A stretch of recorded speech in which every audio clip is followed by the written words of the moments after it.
तीसरी बात मैं ये कहेंगी कि देवता का मतलब ही है देने वाला।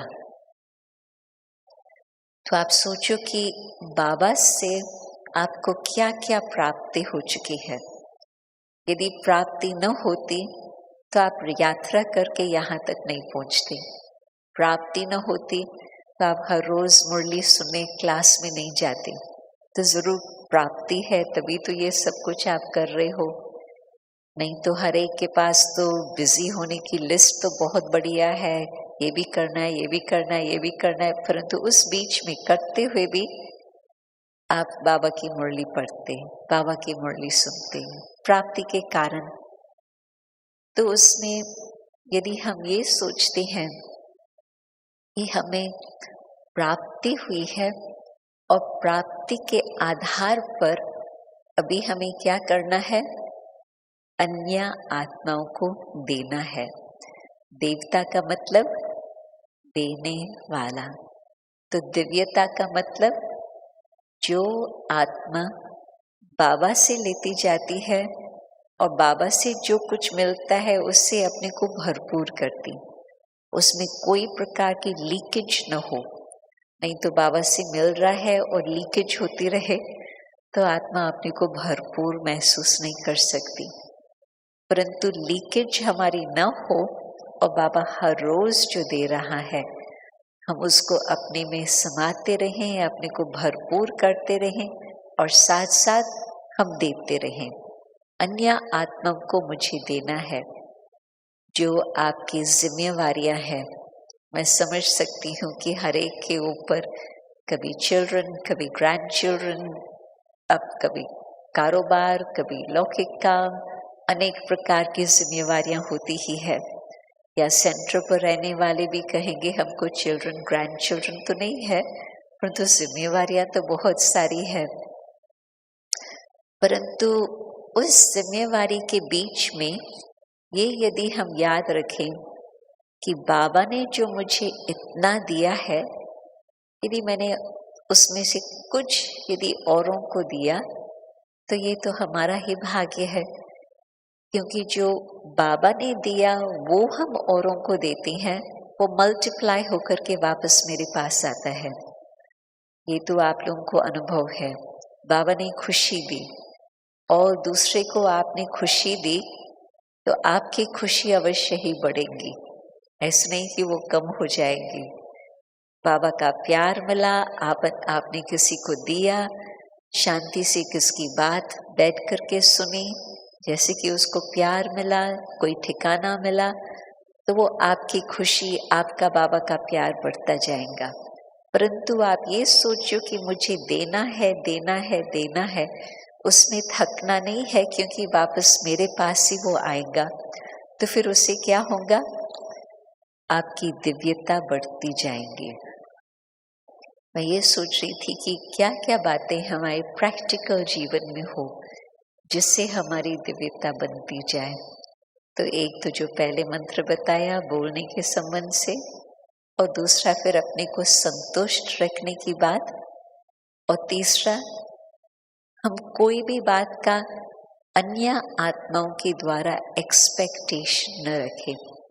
नहीं तो चाहे घर पे है, चाहे ब्राह्मण परिवार में है, सब तरफ मन के अंदर कुछ न कुछ वो एक्सपेक्टेशन बनी रहती है कि इनसे कुछ मुझे प्राप्ति हो, इनसे कुछ मुझे मिले।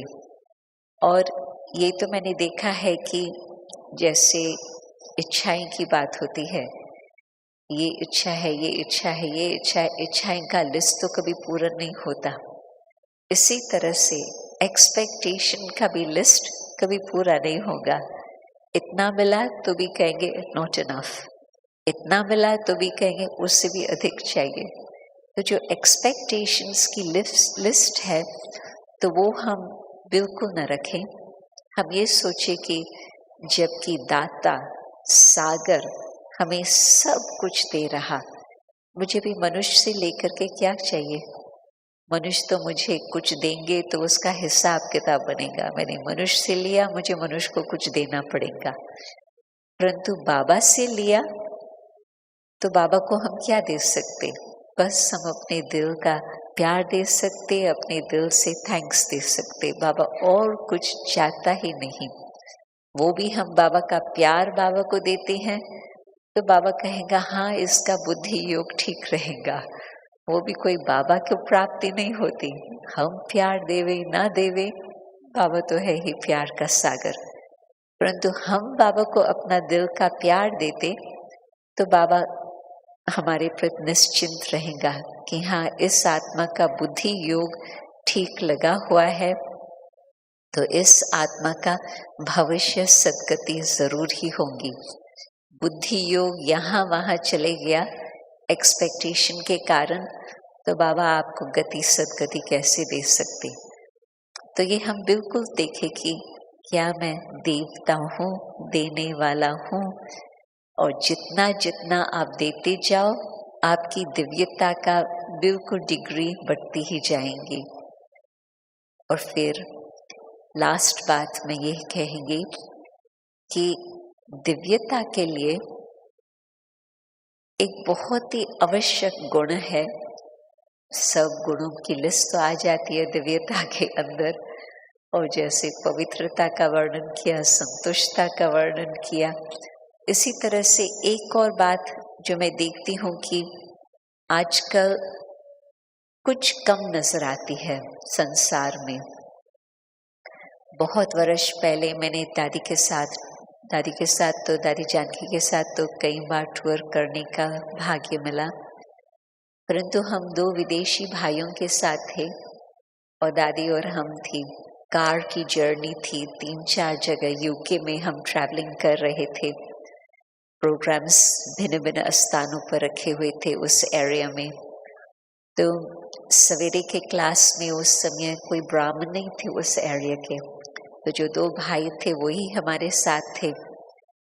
तो उन्होंने दादी से पूछा कि दादी, जो हम लोगों को आप एक बात सुनाने चाहो जिससे हमारी बहुत प्राप्ति हो, फायदा हो, वो किस प्रकार से आप कहेंगे, हमें किस बात पर ध्यान हो?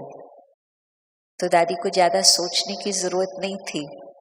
1 सेकंड साइलेंस करके दादी ने उन लोगों को कहा, मैं देखती हूँ कि मेरे जमाने में बचपन से लेकर, और दादी का जन्म हुआ था 1916 में, तो आप सोचो कि वो जमाना बिल्कुल कुछ और ही था, न सिर्फ विदेश के हिसाब से परंतु भारत के हिसाब से भी।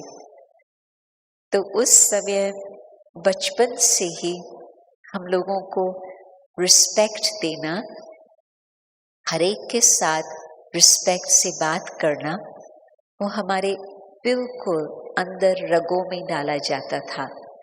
बच्चा डिसरिस्पेक्ट से बात करे वो तो कभी देखा ही नहीं, परंतु 2 भाई भी आपस में डिसरिस्पेक्ट से बात करे वो भी नहीं होता था। स्टूडेंट टीचर के साथ किस प्रकार से बात करे, बिल्कुल उसको भी रिस्पेक्ट से बातचीत करना सिखाया जाता। तो आजकल के संसार में, ये था अराउंड 1984-85 की बात, तो बताया कि आजकल के संसार में रिस्पेक्ट का इतना महत्व नहीं रखा जाता। तो मैं समझती हूँ कि आप लोग इस बात पर थोड़ा ध्यान रखें तो आपके अंदर और गुणों की भी धारणा सहज हो सकेगी। और फिर उन्होंने कहा कि यदि रिस्पेक्ट, वो नेचुरल संस्कार अभी नहीं हमारे अंदर है, हम किस तरह से वो रिस्पेक्ट को धारण कर सकते? तो दादी ने कहा, जितना आप खुद आत्म स्मृति में रहेंगे और ये याद रखेंगे कि हम किसकी संतान है, तो उस हिसाब से फिर आपके एक अंदर ऑटोमेटिकली स्वमान की स्थिति बनी रहेंगी। और जिस आत्मा को अपना खुद का स्वमान है, वो हर एक के साथ वो सम्मान का व्यवहार करता। और आज के ज़माने में क्यों नहीं बच्चों को या बड़ों को भी 1-2 के लिए स्वमान है, क्योंकि खुद के लिए उन्होंने अपना पहचान करके अपनी स्वमान की स्थिति को बना के नहीं रखा है, तो न सिर्फ विश्व का वातावरण और न सिर्फ पेरेंट्स बच्चों को इतनी शिक्षा उस प्यार से नहीं देते, परंतु आत्मा अपने आप को भूली हुई होने कारण उसको अपने आप की पहचान नहीं है, इस कारण से आत्मा को स्वमान नहीं है। और जिस आत्मा को स्वमान है वो सहज सहज हर बात को पार कर सकती, कोई भी मुश्किलात आती अपने स्वमान की स्थिति से उसको पार कर सकती, उसके कोई कंप्लेंट्स नहीं होते ये हुआ ये हुआ ये हुआ, परंतु अपने स्वमान की स्थिति में रह करके आगे बढ़ती है। या ये भी नहीं सोचती कि इस आत्मा को कुछ मान तो मुझे नजर नहीं आता है, मैं किस हिसाब से उसको मान दूं। नहीं, वो भी बात नहीं है। मुझे देवता बनना है तो देवताएं आपस में किस तरह से व्यवहार करते होंगे, वो थोड़ा पिक्चर आप इमर्ज करो अपने मन में। आप जब उस स्वमान की स्थिति में स्थित होंगे तो आपका नेचुरल सबके साथ उस दिव्यता के हिसाब से आप सबका व्यवहार चलेगा।